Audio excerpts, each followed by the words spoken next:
जय माता दी आप सभी को। कैसे हो आप सभी? आशा है आप सभी बहुत अच्छे होंगे, स्वस्थ होंगे। एक बार फिर से आप सभी का स्वागत है आपके अपने यूट्यूब चैनल काली माँ की बेटी में, जहाँ आप लोगों ने बोला था दीदी काली माँ को कैसे पाया का नेक्स्ट पार्ट बनाइए। तो एक पूरी जर्नी का एक शॉर्ट वीडियो बना दे रही हूँ। पार्ट फर्स्ट आपने देखा होगा, ये पार्ट सेकंड है। इसको लाइक करिएगा, भेजिएगा उन लड़कियों को, उन लड़कों को जो अपने जीवन में संघर्ष कर रहे हैं, जिनको भगवती पर विश्वास है, जो अपनी लाइफ में बहुत ज़्यादा परेशान है, हर तरफ से परेशानियों से घिर गए हैं, लेकिन उन्हें माँ पर विश्वास है, माँ काली पर विश्वास है कि हाँ एक दिन जीवन में सब कुछ ठीक होगा। आप जानते हैं कि आप गलत नहीं हैं, उसके बाद भी आपके संग नियत ही गलत कर रही है। कहीं ना कहीं आपको लग रहा है कि हमने कभी किसी का कोई गलत नहीं किया, फिर भी हमारे साथ गलत हो रहा है, लेकिन बेविश्वास विश्वास है कि माँ काली सब कुछ ठीक करेगी। ये वीडियो भेजिएगा उन लोगों को कि जब माँ काली बेड़ा पार करती है तो कैसे करती है। पिछले वीडियो में मैंने बताया था कि माँ काली की पूजा इसलिए स्टार्ट की थी कि लोगों ने मुझ पर तंत्र मंत्र करवा दिया था। तंत्र मंत्र ऐसा करवाया था, मेरे बुद्धि बंधन कर दिया गया था, दिमाग काम करना बंद कर दिया था। कोई भी आता था मुझ पर हाथ उठाता था, मुझे मारता पीटता था, मुझे गंदी गंदी गालियाँ देता था। भाई बहनों, बहन का तो नहीं बोलूँगी, बहन ने तो कभी कुछ नहीं कहा मुझसे। भाइयों का बोलूँगी कि कोई कसर नहीं छोड़ी। अपनी बड़ी बहन को खून के आंसू रुलाने में मेरे भाइयों ने कोई कसर नहीं छोड़ी, कोई कसर नहीं छोड़ी। खुद के घर में आने के बाद भी ऐसा लगता था मैं कहाँ आ गई हूँ, ये किन किन राक्षसों के बीच आ गई हूँ, मैं कहाँ फंस गई हूँ। जो पापा कभी ऊंची आवाज में बात नहीं की है अपनी बेटी से, आज वो हाथ उठाने पर आ गए। जो पापा कभी अपनी जो बेटी की आंखों में जो कभी आंसू नहीं देख सकते थे, देखो लाइफ में एक ऐसा मोड़ आ गया कि वो बाप अपनी बेटी को बोल रहे हैं कि हमारी तरफ से तू मर जा, हमारा घर छोड़ दे, तेरी वजह से हमारी बदनामी हो रही है। मैं पूछना चाहती हूँ उन सभी समाज के पिताओं से, आप ही ने पैदा किया ना अपनी बेटी को, आप ही ने अपनी बच्ची को नाजों से पाला पोसा बड़ा किया, नाजों से उसकी शादी की अरमानों के साथ में। क्या आप चाहते हैं कि आपकी बेटी ससुराल से मरी हुई आए? हाँ, नहीं ना। उसने तो पूरी कोशिश की अपनी गृहस्थी को संभालने की, अगर नहीं संभल सकी तो क्या तब भी आप यही चाहेंगे कि आपकी बेटी मरी हुई वहां से वापस आए?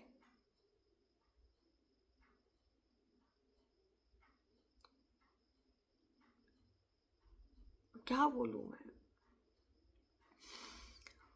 मुझे नहीं पता उस टाइम उनकी क्या मेंटेलिटी थी।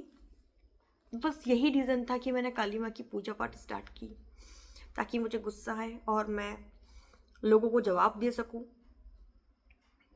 कि मत करो मुझे परेशान, तुम लोग मेरा साथ नहीं दे रहे हो मत दो, लेकिन मुझे परेशान मत करो।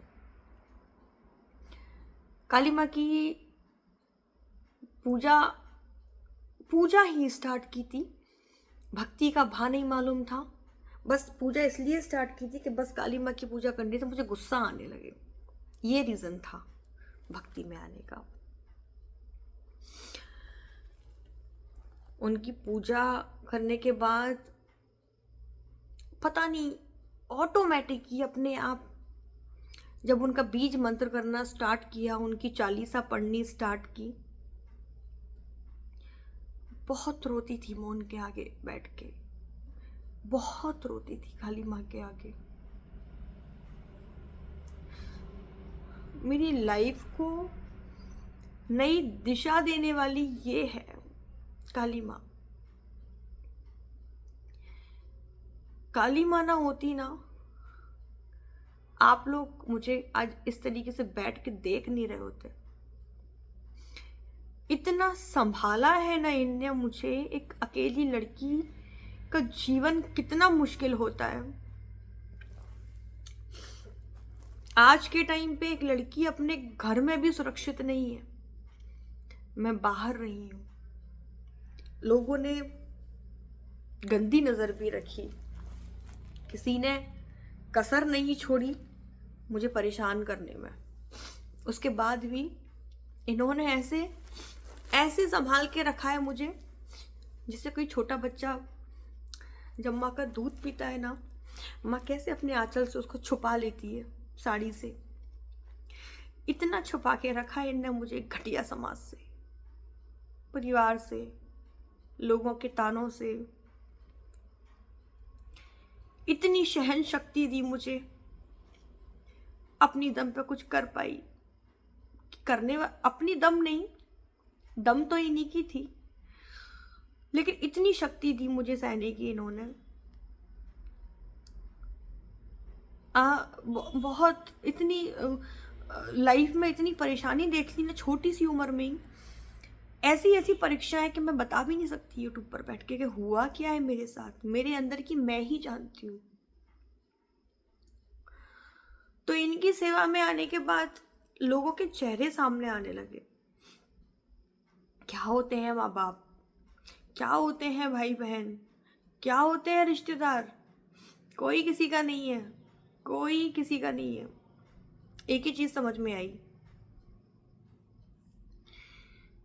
काली माँ ने हर किसी का चेहरा मेरे सामने ला के रख दिया।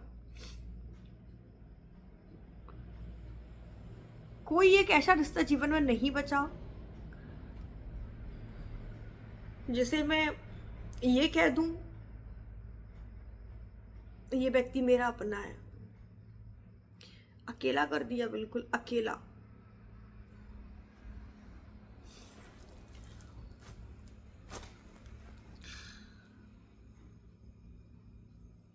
जब काली माँ की पूजा पाठ करनी स्टार्ट की,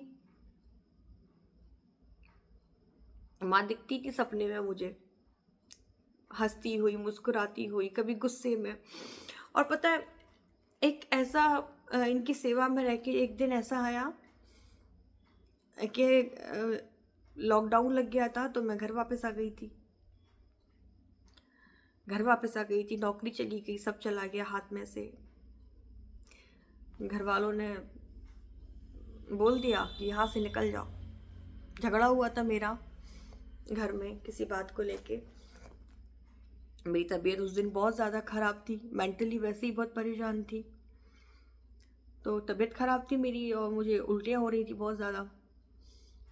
तो उल्टियाँ हो रही थी, कपड़े ऐसे उल्टी में हो गए थे मेरे, रोती जा रही थी, चिल्लाती जा रही थी। तो मेरा गला पकड़ लिया गया, मुझ पे हाथ उठा के मेरा गला पकड़ लिया गया और मुझे बोल दिया गया कि मैं यहाँ से निकल जाऊँ, घर से निकल जाऊँ मैं। तो उस दिन ऐसा लगा कि सब कुछ खत्म हो गया। और ये सब जिद क्यों?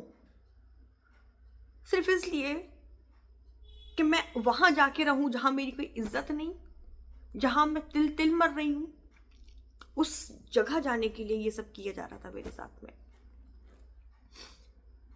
उस रात फैसला लिया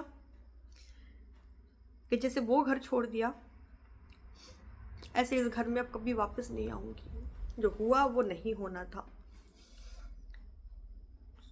अगले दिन सुबह अगर मैं घर से कुछ भी कह के जाती, लड़ झगड़ के जाती, तो शायद माँ कभी घर से बाहर नहीं जाने देती मुझे। माँ का दिल है ना। झूठ बोल के घर से निकली कि थोड़ा मन अच्छा करने के लिए अपनी फ्रेंड के घर जा रही हूँ, वापस आ जाऊंगी 1 घंटे में, ये बोला और निकल गई सुसाइड करने के लिए। अब मैं पहुंच गई थी गुना के आगे भोपाल तक शायद पहुंच गई थी मैं। गुना पहुंच गई थी मैं। एक जगह का नाम है। एक नदी किनारे बैठी रही, बोट चल रही थी उस नदी में, इंतजार कर रही थी।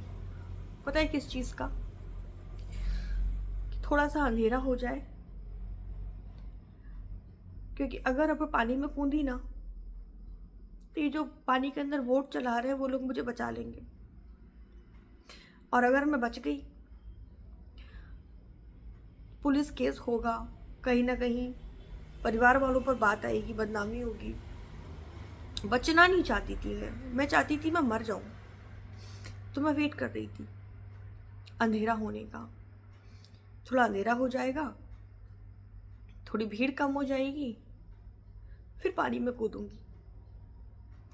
पानी में घड़ियाल भी थे, तो बैठी बैठी सोच रही थी ये घड़ियालों के हत्थे चढ़ जाऊंगी ना तो ये लोग, इनके भी एक दिन की खाने की व्यवस्था हो जाएगी। सब कुछ सोच लिया, सब कुछ।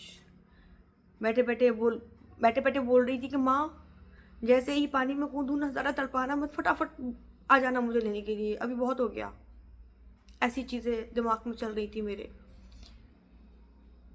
अब दोपहर से लेकर शाम तक एक लड़की एक ही जगह बैठी हुई है, उतरा सा मुंह, रो रही है, किसी से बात नहीं कर रही है, डरी सहमी सी। एक मरने से ठीक पहले एक इंसान के दिमाग में क्या क्या चलता है, आसपास के लोगों ने भांप लिया। किसी ने लोकल पुलिस वाले को बोल दिया कि एक लड़की बैठी हुई है, परेशान सी दिख रही है, एक बार जाके बात करो। एक मेरे पापा की एज के थे अंकल, वो आए मेरे पास, पूछा क्या हुआ। बोल दिया कुछ नहीं, बस ऐसी टहलने आई थी, थोड़ी परेशान थी, बैठी थी। मैंने कुछ नहीं बताया।